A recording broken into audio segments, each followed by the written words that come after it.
Hello दोस्तों, स्वागत है आप सभी का हमारे इस यूट्यूब चैनल पर।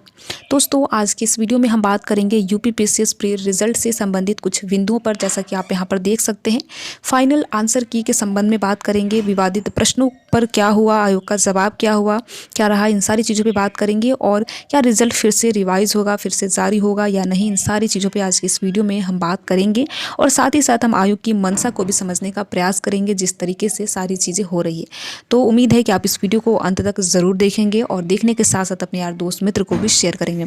यहाँ पर देखिए, अगर हम फाइनल आंसर की को लेकर बात करें तो आप सभी ने देखा होगा सोशल मीडिया के माध्यम से, न्यूज़पेपर के आर्टिकल के माध्यम से, अभ्यर्थी अब बिल्कुल आयोग से परेशान हो चुके हैं। अगर आयोग के द्वारा अभ्यर्थियों की बात नहीं मानी गई तो अभ्यर्थी एक बड़े पैमाने पर फिर से धरना प्रदर्शन करने पर उतारू होंगे। तो यहाँ पर देखिए चीज़ें हैं, आप सभी को पता है कि केवल और केवल प्रोविजनल आंसर की इनके द्वारा जारी किया गया। और जब प्रोविजनल आंसर की में अभ्यर्थियों ने आपत्ति दर्ज कराई, लगभग 1 दर्जन प्रश्नों पर, यानी 12 प्रश्नों पर लगभग अभ्यर्थियों ने आपत्ति दर्ज कराई ऑथेंटिक सोर्स देके, तो भी यहाँ पर पूरी उम्मीद थी कि आयोग के द्वारा फाइनल आंसर की जारी की जाएगी, जिसमें कि अभ्यर्थियों को ये पता चल सकेगा कि कितने प्रश्नों को डिलीट किया गया है या फिर कितने प्रश्नों में बदलाव किया गया है। देखिए, ऐसा नहीं है केवल जीएस के पेपर में किया गया है, आप सभी को पता है कि सीसेट के पेपर में भी ऐसी चीज़ें देखने को मिली हैं।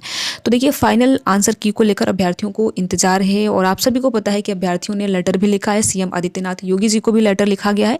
और साथ ही साथ आयोग से भी अभ्यर्थी संवाद करने की कोशिश कर रहे हैं। तो इस प्रकार से चीज़ें हैं और अभ्यर्थी पहले रिक्वेस्ट कर रहे हैं कि फाइनल आंसर की आयोग के द्वारा जारी कर दिया जाए। अगर आयोग या फिर शासन प्रशासन अभ्यर्थियों की बातों को अनदेखा करता है तो फिर अभ्यर्थी क्या करेंगे, वही धरना प्रदर्शन करेंगे। क्योंकि आप सभी को पता है, जिस तरीके से आप सभी ने देखा होगा नवंबर 2024 में जिस तरीके से धरना प्रदर्शन बड़े पैमाने पर किया गया, और कहीं ना कहीं आप सभी ने देखा कि आयोग घुटने टेक दिया और आयोग को नोटिस जारी करना पड़ा। तो ये सारी चीज़ें उस टाइम हुई थी। तो अगर आयोग अभ्यर्थियों की बात को नकारता है, नहीं मानता है, तो फिर यही सारी चीज़ें देखने को मिलेगी। अब हम बात करते हैं कि देखिए विवादित प्रश्नों पर क्या हुआ। आप सभी को, जैसा कि मैंने कल के वीडियो के माध्यम से अवगत कराया था, कि देखिए न्यूज़पेपर के आर्टिकल में प्रकाशित हुआ है कि अभ्यर्थियों ने लेटर लिखा है और अभ्यर्थियों ने इसका भी जिक्र किया है कि जितने प्रश्नों पर हमने आपत्ति दर्ज कराई थी, कम से कम आयोग तो बताए कि उन प्रश्नों पर हुआ क्या है, क्या उन प्रश्नों को डिलीट किया गया है या फिर उन प्रश्नों में बदलाव किया गया है। क्योंकि देखिए, इसमें सबसे बड़ा आप सभी ने देखा यही हुआ है कि बहुत ऐसे अभ्यर्थी हैं जिनका 70+ प्रश्न सही है और वे जनरल कैटेगरी से आती है और उनको प्री में क्वालिफाई हो गए हैं और उनको मेंस देने का मौका मिला है। लेकिन बहुत ऐसे अभ्यर्थी हैं जो कैटेगरी में हैं और 82-84 प्रश्न सही है, फिर भी उनका प्री क्वालिफाई नहीं हुआ। तो आखिर अभ्यर्थी या सभी यही जानना चाहते हैं कि आखिर ये सारी चीज़ें हुई कैसे हैं, किन प्रश्नों में बदलाव किया है और साथ ही साथ किन प्रश्नों में डिलीट किया है।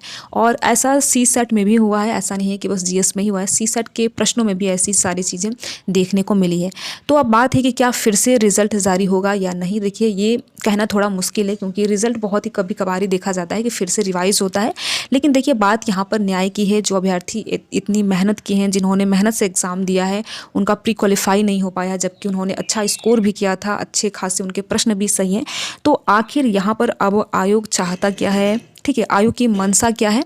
और इन्हीं सारी चीज़ों को लेकर देखिए, अगर आयोग अभ्यर्थियों की बात को नकारता है, सीधे तौर पर मानता नहीं है, तो फिर वही होगा जिसका सभी को लग रहा था कि अगर नहीं आयोग अभ्यर्थियों की बात को मानेगा तो फिर से धरना प्रदर्शन किया जाएगा। और आप सभी ने दिल्ली के मुखर्जी नगर से देखा था, वहाँ भी अभ्यर्थियों ने अपनी बात को बिल्कुल मीडिया के सामने रखा है, सोशल मीडिया के सामने रखा है कि देखिए, अगर आयोग हमारी बात को नहीं मानता है तो हम फिर से धरना प्रदर्शन करेंगे।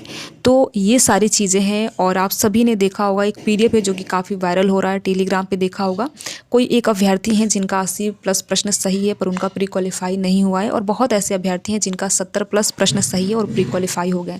तो इस तरीके की सारी चीज़ें चल रही है। और देखिए, बिल्कुल आयोग को चाहिए कि अभ्यर्थी जो भी बात कह रहे हैं या फिर जो भी आरोप लगा रहे हैं, उन आरोपों का खंडन करे और एक पब्लिक नोटिस जारी करे कि हम किन प्रश्नों को डिलीट किए हैं। और सबसे ज़रूरी बात की कट ऑफ भी जारी करे, कैटेगरी वाइज कट ऑफ जारी करे कि इतना कट ऑफ इस बार प्री 2024 का कट ऑफ गया है। तो उम्मीद है कि आयोग पहले अभ्यर्थियों की बातों को सुनेगा और फिर अपनी जो फाइनल आंसर की है और साथ ही साथ मार्कशीट वगैरह है वो जारी करेगा। अगर आयोग जारी नहीं करता है तो फिर अभ्यर्थी बड़े पैमाने पर धरना प्रदर्शन करेंगे। और आप क्या सोचते हैं, आपने कितना स्कोर किया है, आप हमें कमेंट बॉक्स के माध्यम से बता सकते हैं। वीडियो में लास्ट तक बने रहने के लिए आप सभी का बहुत बहुत धन्यवाद। अगर आपको ये वीडियो अच्छा लगा हो, इस वीडियो की इन्फॉर्मेशन अच्छी लगी हो तो वीडियो को आप ज़रूर लाइक कीजिएगा और साथ ही साथ अपने यार दोस्त मित्र को भी शेयर कीजिएगा।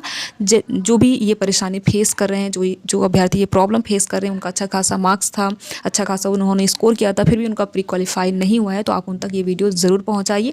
और साथ ही साथ देखिए, हम सब मिलकर एक सार्थक प्रयास कर सकते हैं जिससे कि जो आयोग है अपनी बातों को रखे और जो अभ्यर्थियों के मन में जो प्रश्न है उसका निराकरण करें। तो वीडियो में लास्ट तक बने रहने के लिए आप सभी का थैंक यू।